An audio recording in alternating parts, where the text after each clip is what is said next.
எத்தனை பேருக்கு தெரியும் நமக்குள்ள இருக்கிற உணர்ச்சிகள் யார் உண்டாக்கின? நிறைய பேர் நினைச்சுக்கிட்டு இருக்கோம் கோபம் ஒரு பெரிய பாவம்னு. நீ கோபம் கொள்ளலாம், எதன் மேல் கோபம் கொள்ள வேண்டும், எதற்காக கோபம் கொள்ள வேண்டும் என்பதை புரிந்து கோபம் கொள். நியாயமான சில காரியத்துக்கு கோபப்படாம விட்டுறாங்க. அதனால என்ன ஆயிருது அப்படின்னா, அவங்க விரும்பாத காரியங்கள் அவங்களை தொடர்ந்து கொண்டே இருக்குது. நீ மனுஷன் நினைச்சு இவர் தான் பிரச்சனை, இவங்க தான் பிரச்சனை, அவங்க மேல நான் கோபப்படுறேன்னு நினைச்சேனா அவங்க யாரும் உன் கூட வரமாட்டாங்க. தேவன் வச்சிருக்கிற இந்த கோபம் பிசாசின் மேல காட்டப்பட வேண்டியது அவசியம். பிசாசை நீங்க பனிஷ் பண்ணல அப்படின்னா, அவன் மேல நீங்க கோவப்படலை அப்படின்னா, அவன் திரும்ப திரும்ப திரும்ப வாளாட்டிக்கிட்டு உன் வீட்டுக்குள்ளதான் வருவான். பிசாசை பனிஷ் பண்றது எப்படின்னு சொல்றேன். சத்திய வேதத்தை வச்சுதான் பிசாசை என்ன செய்ய முடியும்.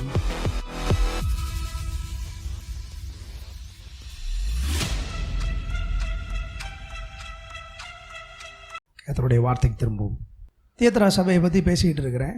தியத்ரா சபை அது ஒரு வஞ்சிக்கப்பட்ட சபை, சத்தியத்துக்கு செவி சாய்க்காமல் போன சபை. அப்படி உங்கள்கிட்ட நான் பேசிக்கிட்டு இருக்கிறேன். பொருளாதார ஆசீர்வாதத்தை பற்றி பேசிக்கிட்டு இருக்கிற பொழுது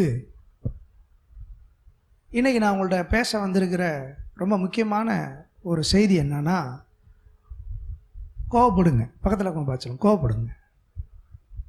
பக்கத்தில் இருக்கவங்க பார்த்து சொல்லுங்க, கோவப்படுங்க. கொஞ்சம் கோவப்படுங்க, சத்தமாக சொல்லுங்க. பக்கத்தில் கொண்டு சொல்லுங்க, கொஞ்சம் கோவப்படுங்க. நான் பாஸ்டர் கோவப்படுன்னு சொல்லிட்டீங்க. ஆமாம், கோவப்படுங்க. சொல்லுங்க, கோவப்படுங்க.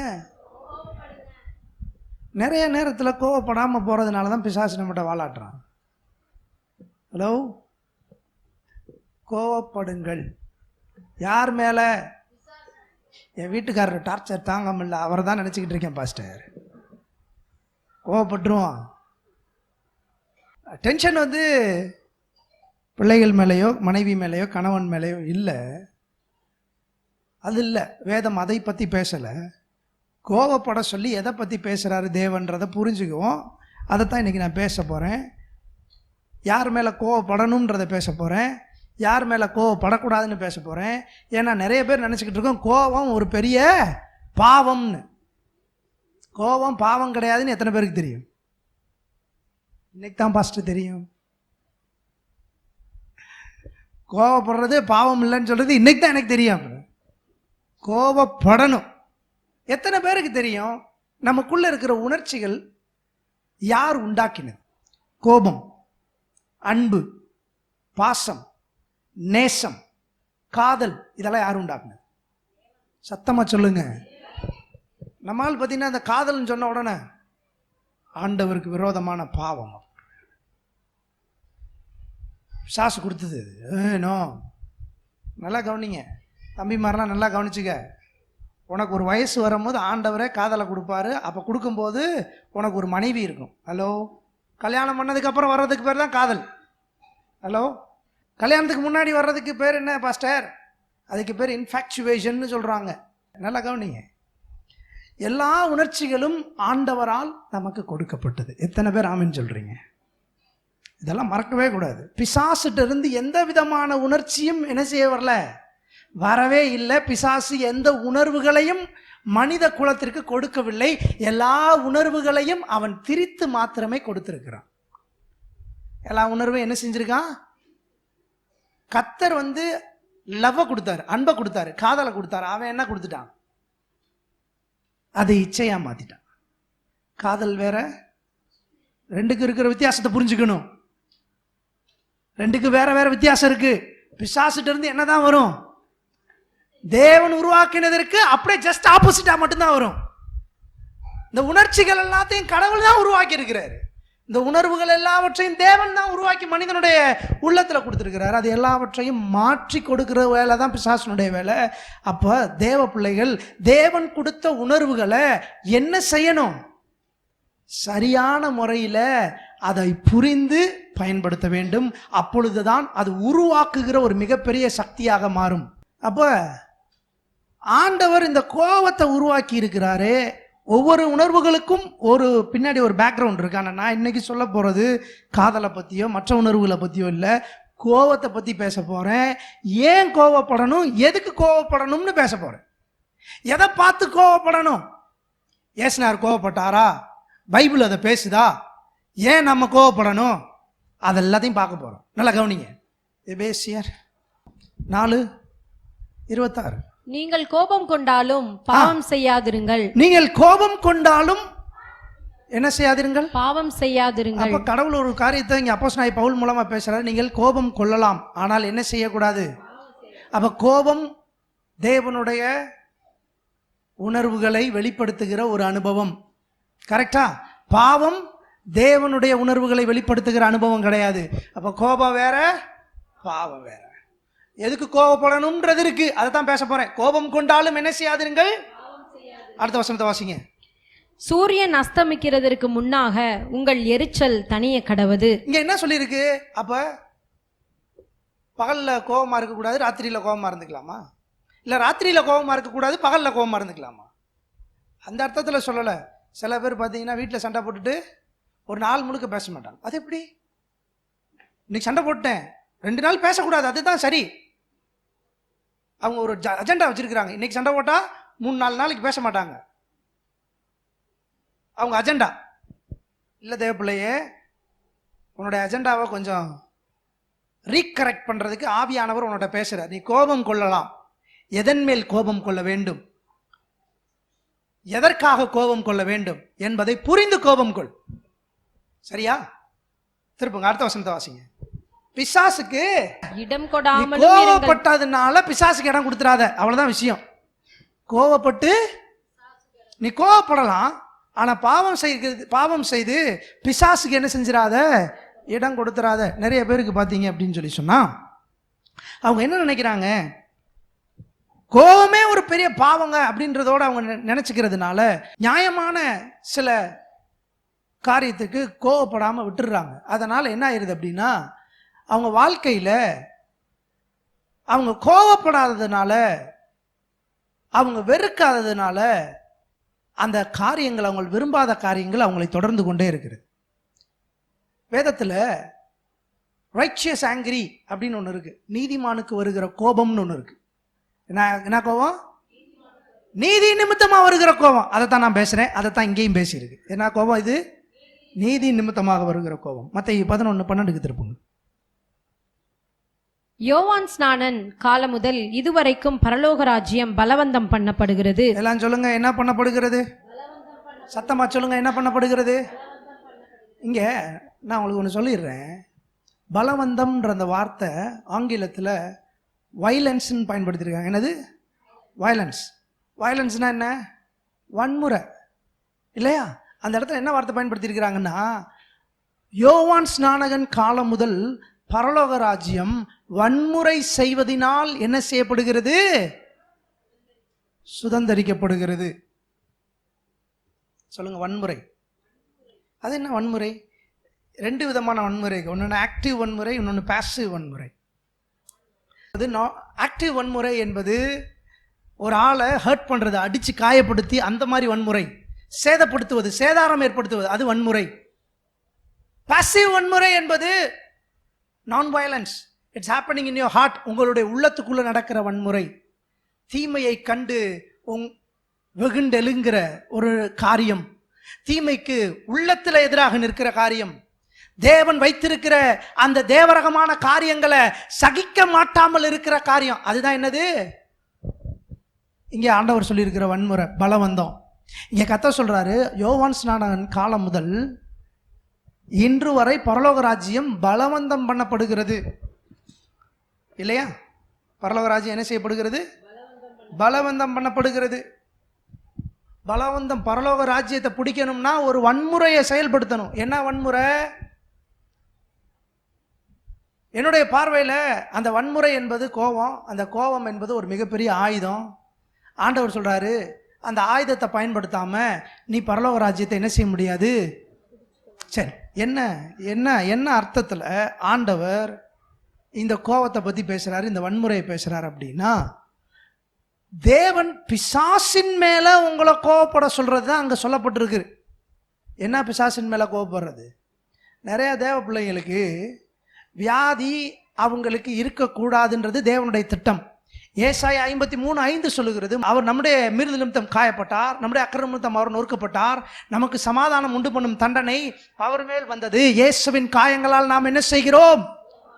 அவர் என் அப்பத்தையும் தண்ணீரை ஆசீர்வதித்து என் நோய்களை எல்லாம் குணமாக்கி என் ஆயுஸ் நாட்களை. ஆண்டவர் சொல்றாரு, எகிப்தியருக்கு வரப்பண்ணில வியாதிகளில் ஒன்றையும் நான் உன் பேரில் என்ன செய்வதில்லை. ஆண்டவர் அப்ப சிலுவையின் ரத்தத்தின் மூலமாக, சிலுவையில் சிந்தின அவருடைய விலையேறப்பெற்ற ரத்தத்தின் மூலமாக வியாதிக்கு என்ன செஞ்சிட்டாரு?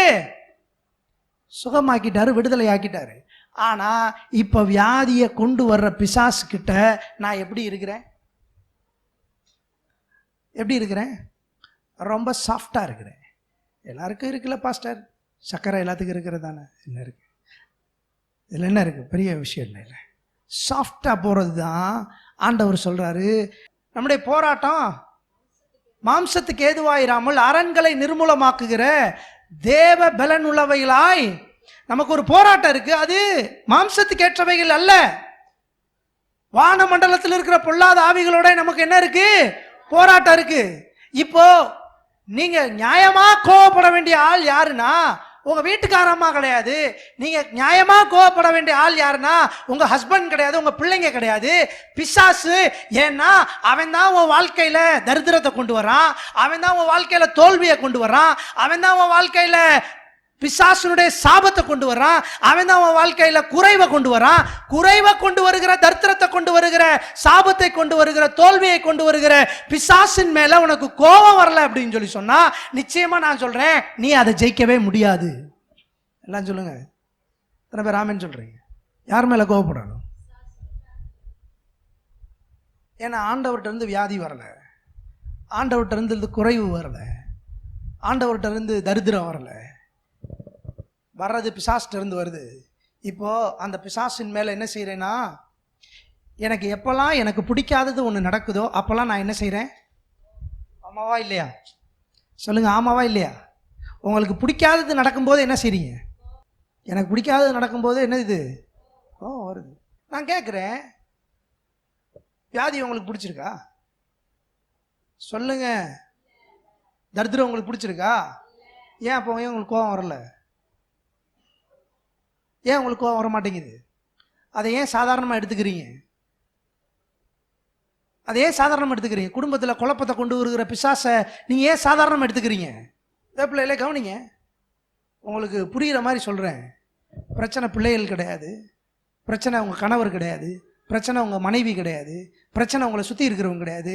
நான் சொல்கிறேன், பிரச்சனை பிசாசு. அவனுக்கு எதிர்த்து நிற்கலை அப்படின்னா திரும்ப திரும்ப உன்னை நோண்டிக்கிட்டு தான் இருப்பான், திரும்ப திரும்ப நீ கத்திக்கிட்டு தான் இருப்ப, திரும்ப திரும்ப நீ பேசிக்கிட்டு தான் இருப்ப, திரும்ப திரும்ப உன் குடும்பத்தில் சத்தம் எழும்பிக்கிட்டே தான் இருக்கும். அந்த சத்தத்துக்கு பதிலே கிடைக்காது. கர்த்தர் சொல்றாரு, பிசாசுக்கு எதிர்த்து நில். எதிர்த்து நிற்க வேண்டிய ஆளுக்கு எதிர்த்து நில். எனக்கு தரித்திரத்தின் மேல நம்பிக்கை கிடையாது. நான் தரித்திரத்தை, குறைவை, ஏழ்மைத்தனத்தை நான் வெறுக்கிறேன். எத்தனை பேர் ஆமென் சொல்றீங்க? ஏழ்மையாக இருக்க விரும்புகிறீங்களா, இல்லை பணக்காரனாக இருக்க விரும்புகிறீங்களா, பணத்தோட வாழ விரும்புகிறீங்களா? எத்தனை பேர்? ஹலோ சொல்லுங்க. பணம் இருந்தா 4 பேருக்கு உதவி செய்ய முடியும். பணம் இல்லைன்னா நீங்கள் 4 பேர்கிட்ட உதவி கேட்கணும். எத்தனை பேர் ஆமென் சொல்கிறீங்க? உதவி செய்யணுமா, உதவி கேட்கணுமா? அதுதான் நல்ல வாழ்க்கை முறை. சரி கவனிங்க. இப்போ தேவன் வச்சிருக்கிற இந்த கோபம் பிசாசின் மேல காட்டப்பட வேண்டியது அவசியம். பிசாசின் மேல காட்டப்பட வேண்டியது அவசியம். நீங்க ஒவ்வொரு நேரமும் பிசாசை எதிர்க்கவில்லை என்றால் அவன் ஒவ்வொரு முறையும் உங்க வாழ்க்கையில வேலை செய்து கொண்டே இருப்பான். திருப்புங்கள் எல்லோரும் சங்கீதம் 97:10. கர்த்தரில் அன்பு கூறுகிறவர்களே, தீமையை வெறுத்து விடுங்கள். Hate evil. எல்லாம் சொல்லுங்க, தீமையை வெறுங்கள், பிசாசை சொல்லுங்க. எத்தனை பேர் தேவன் ஆண்டவரை அன்பு செய்றீங்க? கர்த்தரை நேசிக்கிறீங்க? நீ கர்த்தரை நேசிக்கிற அப்படின்னா நீ முதல்ல வியாதிய வெறுத்து தள்ளு. ஸ்மித் விக்கில்ஸ்வர்த்னு ஒரு பெரிய அப்போஸ்தலன் ஒருவர் இருந்தார் பாருங்க, ரொம்ப காலத்துக்கு முன்னாடி, கிட்டத்தட்ட ஒரு 80 வருடங்களுக்கு முன்னாடி. அவரிடத்துல ஜெபிக்கிறதுக்கு யாராவது வந்தா சொன்னார், சப்புன்னு அடிச்சிட்டு வரோம். அடிச்சுட்டு சொல்லுவாரா, நான் அவனை வந்து பனிஷ் பண்ணியிருக்கிறேன். நான் பாஸ்டர் பனிஷ் பண்ணின்னு, உன்னைய பனிஷ் பண்ணலை, உனக்குள்ள வேலை செய்கிற அந்த கேன்சரை நான் பனிஷ் பண்ணிட்டேன், போ, கர்த்தர் உன்னை குணமாக்குவார். அவர் சொல்கிறாரு, கிட்டத்தட்ட நூற்றுக்கணக்கான ஜனத்தை அவர் குணமாக்கி இருக்கிறார்.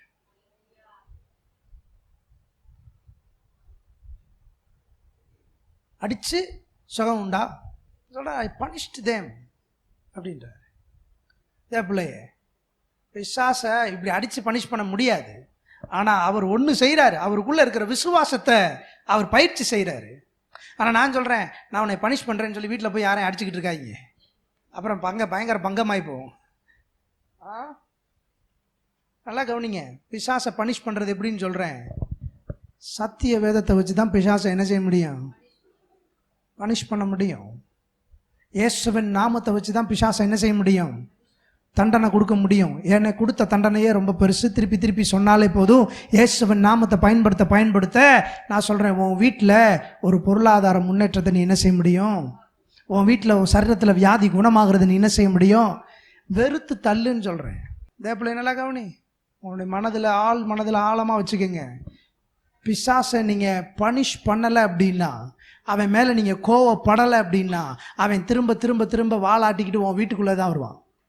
நீ மனுஷன் நினச்சி இவர் தான் பிரச்சனை, இவங்க தான் பிரச்சனை, அவங்க மேலே நான் கோவப்படுறேன்னு நினச்சேன்னா அவங்க யாரும் உன் கூட வரமாட்டாங்க. பிசாசை நீ விரட்டினா மட்டும்தான் அவன் போவான்.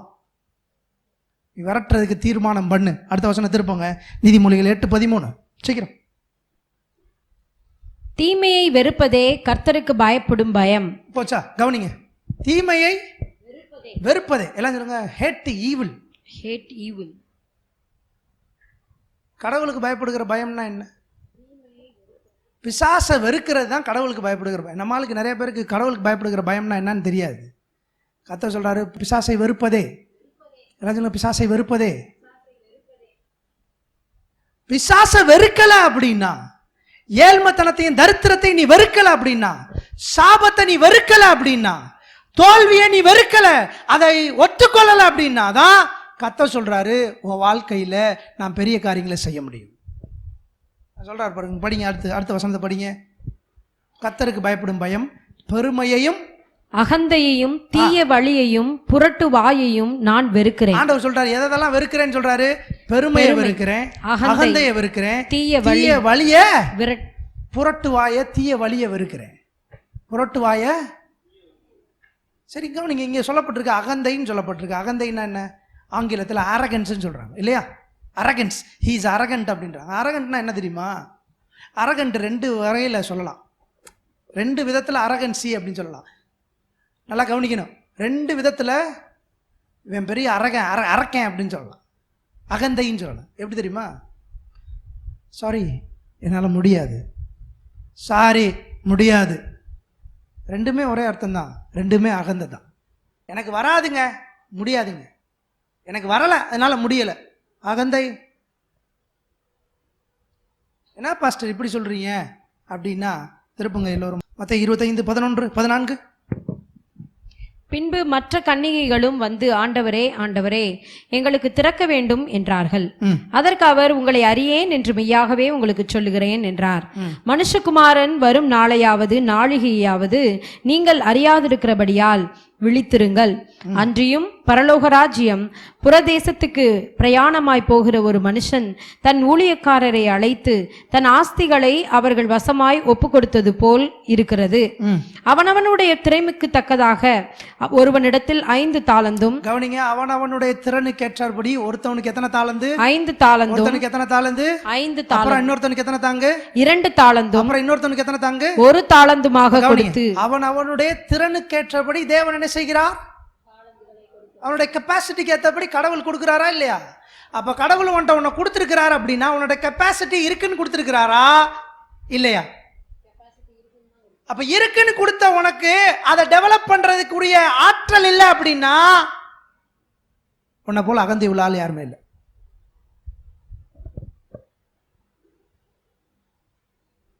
உனக்கு கர்த்தர் உன்னை கொடுத்து அதை நீ டெவலப் பண்ணலை, அந்த ஸ்கில்லை டெவலப் பண்ணலை, அந்த ஆற்றலை நீ டெவலப் பண்ணலை, அந்த எபிலிட்டியை நீ டெவலப் பண்ணலை அப்படின்னா தட் இஸ் அரகண்ட். ஆண்டவர் உன்கிட்ட சொல்கிறார், கவனி, தீமையை வெறுத்து விடு அப்படின்னு சொல்லி சொன்னாருன்னா என்ன சொன்னார் தெரியுமா? உனக்குள்ள இருக்கிற அந்த முடியாதுன்ற அந்த ஒரு வார்த்தையை வெறுத்து தள்ளு.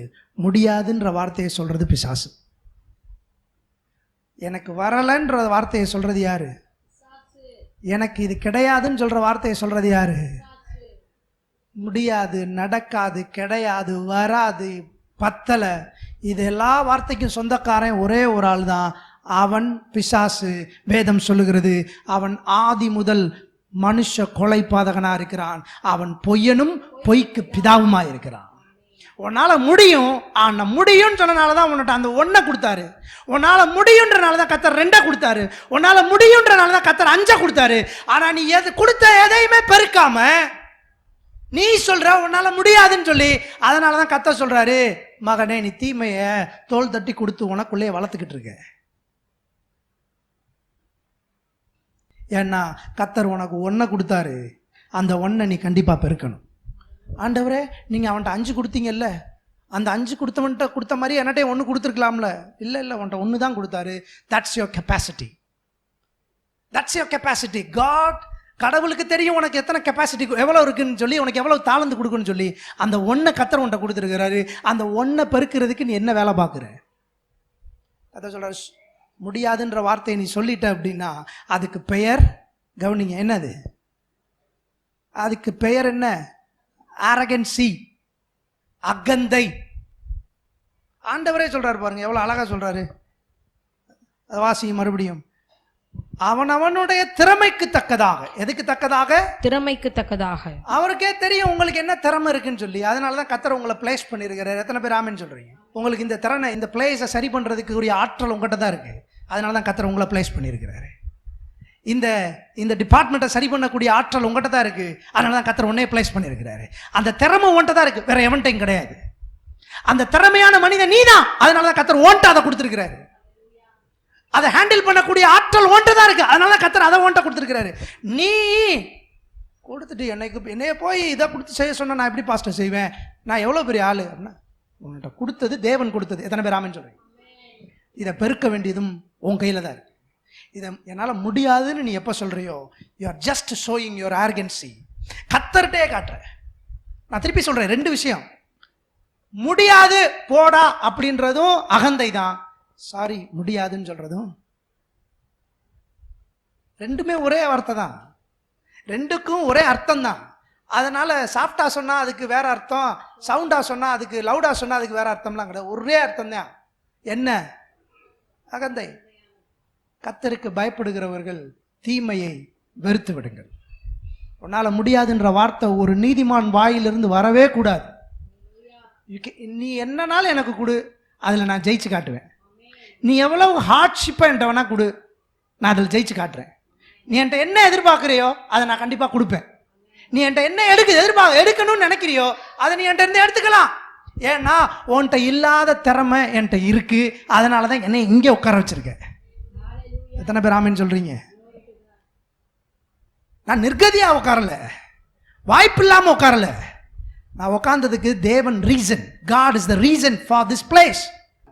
சில பேருக்கு வியாதி இருக்கும், அந்த வியாதியை அவங்க போஸ்ட் பண்ணிக்கிட்டே இருப்பாங்க. நான் அப்ப சொன்னதுதான், வியாதி தேவனுடைய திட்டமே கிடையாது, தரித்திரம் தேவனுடைய திட்டமே கிடையாது, தோல்வி தேவனுடைய திட்டமே கிடையாது. இது எல்லாத்தையும் சிலுவையில் அவர் சுமந்து தீர்த்துட்டாரு. இப்போ இதனால உனக்கு ஒரு பெருமை வேணாம். கவனிங்க, இதனால உனக்கு ஒரு பெருமை வேணாம். பெருமை அப்படின்னு சொல்லி சொன்னா அப்போஸ்தலனாகிய பவுல் சொல்றாரு, என்னுடைய பெருமை இயேசு கிறிஸ்துவின் சிலுவையே. என் பெருமை என்ன? இயேசுவின். அவர் என்னென்னலாம் சம்பாரிச்சு எனக்கு சிலுவையில் கொடுத்தாரோ அதெல்லாம் எனக்கு சொந்தம். அவ்வளோதான், பேச்சு முடிஞ்சு. அடுத்த சொல்றாரு, தீய வழியையும் புரட்டு வாயையும் நான் என்ன செய்கிறேன்? சரி, புரட்டு வாய்னா என்ன? புரட்டு வாய்னா என்ன? உண்மைய பேசாம பொய்ய பேசுறது. ஹலோ, உண்மைய பேசாம பொய்ய நிறைய தேவ பிள்ளைகள் போய் பேசிக்கிட்டு திடுறாங்க. அதுதான் ரொம்ப வருத்தத்துக்குரிய விஷயம். என்ன பாஸ்டர் சொல்கிறீங்க? ஆமாம் பாஸ்டர், இந்த சக்கரை வியாதி வந்ததுலேருந்து உடம்பு ஒரே இழைச்சி போச்சு பாஸ்டர். எனக்கு வந்துருச்சு பாஸ்டர் சக்கரை வியாதி. ஆண்டவர் சொல்கிறாரு, மகனே மகளே, நான் சிலுவையில் அந்த வியாதியை சுமந்து தீர்த்துட்டேன். அதுதான் உண்மை, அதுதான் சத்தியம். இப்போ சத்தியத்தை பேசலை அப்படின்னா அது புரட்டுவா. சொல்லுங்க, பிசாசை நான் வெறுக்கிறேன். கர்த்தரை அன்பு செய்கிறவர்களே தீமையை வெறுத்து விடுங்கள். சொல்லுங்க, தீமையை வெறுத்து விடுங்கள். அப்ப என்ன அர்த்தம்? வியாதியை வெறுத்துரு, தரித்திரத்தை வெறுத்துரு, தோல்வியை வெறுத்துரு, மரணத்தை வெறுத்துரு, சாபத்தை வெறுத்துரு, வெறுத்துரு, அவ்வளவுதான். அப்ப என்ன பாஸ்டர், இயேசு என்ன சம்பாதிச்சாரோ அதெல்லாம் உனக்கு தான். என் ஆயுசு நாட்களை பூர்ணப்படுத்துவார், என் அப்பத்தையும் தண்ணீரை ஆசீர்வதிப்பார், வியாதியை என்னை விட்டு விலக்குவார், என் ஆயுசு நாட்களை சத்தமா சொல்லுங்க பூர்ணப்படுத்துவார். என் சத்துருக்களுக்கு முன்பதாக என் தலையை எண்ணெயால் அபிஷேகம் செய்வார், என் பாத்திரம் நிரம்பி என் களஞ்சியங்கள் பூரணமாய் நிரம்புகிறது, என் ஆலைகளில் புது திராட்சரசம் புரண்டு. சொல்லுங்க, எத்தனை பேர் ஆமென் சொல்றீங்க? நான் பொய் பேசுகிற புரட்டுவாதி கிடையாது, நான் சத்தியத்தை பேசுற மனுஷன். வசனம் சொல்லுது, நான் பட்டணத்திலும் ஆசீர்வதிக்கப்பட்டிருப்பேன், நான் வெளியிலும் ஆசீர்வதிக்கப்பட்டிருப்பேன். எத்தனை பேர் ஆமென் சொல்றீங்க? ஏற்ற காலத்திலே தேவன் என் தேசத்திலே மழையை வர்ஷிக்க பண்ணுவான். நான் சத்தியத்தை பேசுற மனுஷன், நான் தீமையை வெறுக்கிற மனிதன். எத்தனை பேர் ஆமென் சொல்றீங்க? உண்மையிலே சத்தியத்தை பேசுற மனுஷன் யாரும் பொய்ய பேச. அப்போ இவன் இருக்கான் பாருங்க, 3 தாலந்து வாங்கின, 2 தாலந்து வாங்கினவன் அதை பெருக்கிட்டான். 5 தாலந்து வாங்கினவன், இந்த 1 வாங்கினவன் என்ன செஞ்சான்? எப்படி புதைச்சு வச்சான் பாருங்க. அவன் புதைச்சது எப்படி புதைச்சான்? ஆண்டவரே, நீர் விதைக்காத இடத்துல அறுக்கிறவரும். ஆண்டவருக்கு அவன் சொல்றான் பாருங்க ஐடியா, ஆண்டவரே நீங்க விதைக்காத இடத்துல அறுப்பீங்க, பயங்கரமான ஆளு. அப்படி இருக்கிற ஆள்கிட்ட நான் எப்படி வேலை ஆக முடியுமா? அதனால பார்த்தேன், எல்லாத்துலேருந்து நான் விளைவிக்கிறேன், கொடுத்தீங்க, அப்படியே போச்சு வச்சிருக்கேன், நீங்க எப்போ வர்றீங்களோ உங்க கையில கொடுத்துட்டு பேசாம போயிடுறேன். ஆளை விட்டுருங்க சாமி. ஆளை விடுறதா? ஏசுனார் கோவப்பட்டாரா இல்லையா? ஏசுனார் அவன் மேல கோவப்பட்டாரா இல்லையா? எப்படி கோவப்பட்டு என்ன சொன்னாரு? அக்கிரம செய்யக்காரனை புறம்பான இருளில். ஆமாவா இல்லையா? அப்ப எப்ப தேவன் கோவப்படுகிறார்? உனக்கு கொடுத்திருக்கிற எபிலிட்டியை நீ செயல்படுத்தல அப்படின்னா, உனக்கு கொடுத்திருக்கிற தாளந்தை நீ பயன்படுத்தலைன்னா ஆண்டவர் உன் மேல கோவப்படுறாரியா? ஞாபகம் வச்சுக்க. உனக்கு கொடுத்திருக்கிற ஆற்றலை நீ 100% செயல்படுத்தல அப்படின்னா ஆண்டவர் உன் மேல கோவமா தான் இருக்கிறாரு. நீங்க சொல்லலாம், ஆண்டவர் என்னை நேசிக்கிறார். எதுவும் மாறாது, எதுவும் மாறாது. உன் வேலையை நீ நேசிக்கலைன்னா எதுவும் மாறாது. உனக்கு கொடுத்திருக்கிற தாளந்துகளை நீ பெருக்கலைன்னா எதுவும் மாறாது. எந்த சூழ்நிலையும் மாறாது. வேதம் சொல்லுகிறது, ஒருவனுடைய வழிகள் தேவனுக்கு பிரியமாயிருந்தால் அவனுடைய வழியிலே சத்துருக்கள் வந்து உனக்கு எதிராக இருக்கிறவன், உனக்கு எதிராக புரணி பேசிக்கிட்டு இருக்கிறவன், உனக்கு எதிராக குழி பறிச்சுக்கிட்டு இருக்கிறவன், அவன் எல்லாரும் உன் கூட வந்து சமாதானம் ஆவானா? எப்ப தெரியுமா? நீ தேவனுடைய பாதையில் நடந்து வந்தா. ஒருவனுடைய வழிகள் கர்த்தருக்கு பிரியமா இருந்தால் அவனுடைய சத்துருக்கள் அவனுடைய சமாதானம் ஆவார்கள். சங்கீதம் 111:10. கர்த்தருக்கு பயப்படுதலே ஞானத்தின் ஆரம்பம். சொல்லுங்க, கர்த்தருக்கு பயப்படுதலே ஞானத்தின் ஆரம்பம். சொல்லுங்க, எத்தனை பேருக்கு ஞானம் வேணும்? எத்தனை பேருக்கு ஞானம் வேணும்? அதான் கர்த்தருக்கு பயப்படுகிறதா ஞானத்தின் முதல் வசனம். என்ன சொன்னேன்? தீமையை வெறுப்பதே கர்த்தருக்கு பயப்படுகிற. அப்ப பிசாசை எதிர்த்து நிற்கிறதா ஞானம். ஹலோ, எத்தனை பேர் ஆமென் சொல்றீங்க? இங்க சொல்லுது கர்த்தருக்கு பயப்படுதலே ஞானத்தின் ஆரம்பம். நீதிமொழிகளில் சொல்லப்பட்டிருக்குது தீமையை வெறுப்பதே கர்த்தருக்கு பயப்படுகிற பயம். அப்ப கர்த்தர் சொல்றாரு, நீ தீமையை வெறுத்துட்ட அப்படின்னா ஞானம் பக்கத்துல வந்துடும். வேதம் சொல்லுகிறது, இயேசுவே தேவனால் நமக்கு ஞானமும் நீதியும் பரிசுத்தமும் மீட்புமாய் இருக்கிறார். நான் சொல்றேன், இயேசு என்னென்ன சிலுவையில சம்பாதிச்சாரோ அதெல்லாம் எனக்கு இலவசமாக வரும். எப்போ? நான் தீமைய வெறுக்கிற பொழுது. இயேசு கோவப்பட்டாரா இல்லையா? அவர் போனார் 2 தடவை, அவர் தேவாலயத்துக்கு போனாருன்னு சொல்லி போட்டிருக்கு வேதத்துல. மார்க் 11வது அதிகாரத்திலேயே எருசலேம் தேவாலயத்துக்கு போனாரு. அப்புறம் யோவான் 2வது அதிகாரத்திலே அவர் தேவாலயத்துக்கு போனார். தேவாலயத்துக்கு போனப்போ அங்க என்ன நடந்துச்சு? தேவாலயத்துக்கு போனப்போ அங்கே என்ன நடந்துச்சு? அங்கே தேவாலயத்தில் எல்லாரும் ஒவ்வொன்றையா விற்றுக்கிட்டு வாங்கிக்கிட்டு இருந்தாங்க. ஏசுனாருக்கு கோபம். ஏன் கோபப்பட்டாருன்னா, இந்த ரோமர்களுக்கு என்ன ஒரு பழக்கம் அப்படின்னா, எங்கே போனாலும் ஒரு கோயிலை கட்டி அங்கே ஒரு பிஸ்னஸ் ஆரம்பிச்சிடும். எங்கே போனாலும் ஒரு கோயிலை கட்டி அங்கே ஒரு பிஸ்னஸ், அந்த இடத்த வந்து எப்படி டெவலப் பண்ணுவான்னா பிஸ்னஸ் ஓரியன்டாக டெவலப் பண்ணிடுவான். தியத்ரா சபையில் 3க்கு ஒரு தெய்வத்தை கட்டின மாதிரி, எபேசு சபையில் தெய்வங்கள் கோயிலை கட்டின மாதிரி, எந்த இடத்துலலாம் பெரிய பெரிய கோயில் இருக்கோ அங்கெல்லாம் வந்து என்ன செய்வானா இவனுடைய ராஜ்யத்தை எஸ்டாப்ளிஷ் பண்ணிக்குவான். இப்போ ரோமர்களுடைய சிப்பாய்கள் இருக்கிறாங்க, யூதர்களுடைய சிப்பாய்களும் பரிசேயர்களுடைய சிப்பாய்கள் இருக்கிறாங்க. 2 பேர் இருந்தால் கூட ஏசுனாரு அவ்வளோ பேரையும் அடித்து ஒத்தால விரட்டுறாரு. எவ்வளவு கோபம் இருக்கும்னு யோசிச்சுங்க. சாட்டை எடுத்து சுற்றுறாரு, அவ்வளோ பேர் எல்லாத்தையும் காலி பண்ணிட்டு ஓடிட்டான். கோபம், நீதிமானுக்கு வருகிற கோபம் பிசாசனுடைய கிரியைகளை வெளியே வரட்டும். எத்தனை பேர் ஆமென் சொல்றீங்க?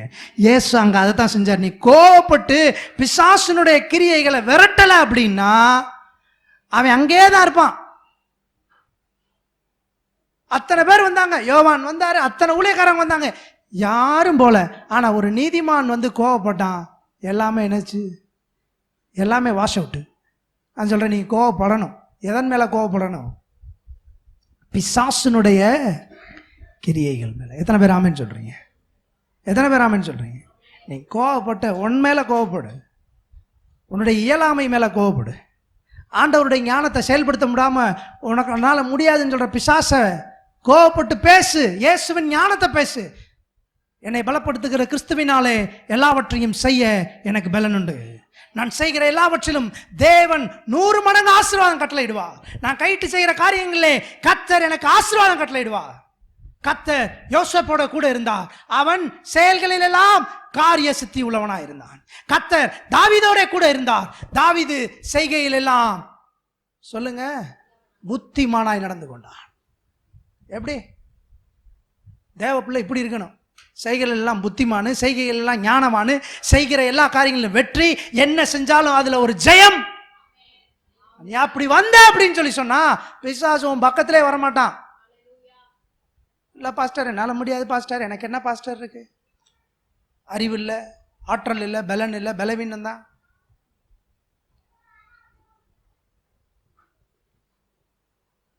நான் சொல்றேன், பிசாசு மேல கோவப்படுங்க, அந்த தரித்திரத்தின் மேல கோவப்படுங்க, அந்த வியாதியின் மேல கோவப்படுங்க, அந்த ஏழ்மை தனத்தின் மேல கோவப்படுங்க. கோவப்படுறது இதன் மேல கோவப்படுங்க.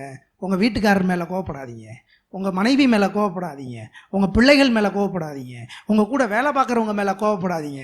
ஏன்னா அவங்கெல்லாம் கருவிதான். அவங்களை இயக்குகிறது வேற ஒண்ணு, அது பிசாசினுடைய தந்திரம்.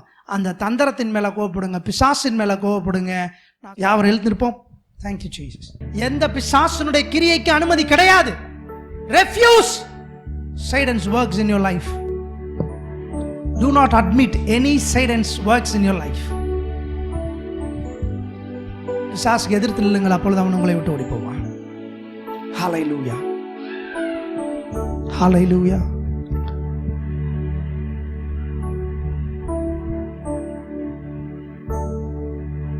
Thank you Jesus. தகப்பனே,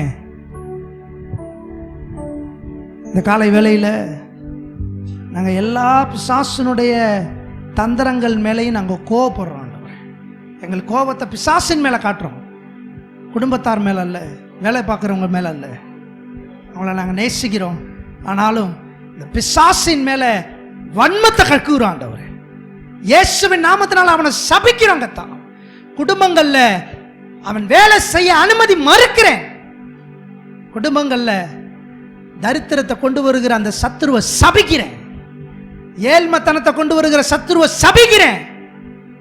இயேசுவின் நாமத்தினால பிசாசு சபையில, சபை குடும்பத்தின் ஜனங்களுடைய குடும்பங்கள்ல வேலை செய்ய அனுமதி மறுக்கிறேன். பிசாசுனுடைய செய்கைகளுக்கு இடமில்லை. அந்த ஒவ்வொருவரை ஆசீர்வதிக்கிறேன். சிலுவையில் சம்பாதித்த அத்தனை ஆசீர்வாதம் பிள்ளைகள் மேலே உண்டானதுக்காக நமக்கு நன்றி. இயேசுவின் நாமத்தில் பிதாவே. என் ஆத்மாவே கர்த்தரை ஸ்தோத்திரி, முழு பரிசுத்த நாமத்தை ஸ்தோத்திரி. என் ஆத்மாவே கர்த்தரை ஸ்தோத்திரி. அவர் செய்த சகல நன்மைகளை மறவாதே. ஆமென்.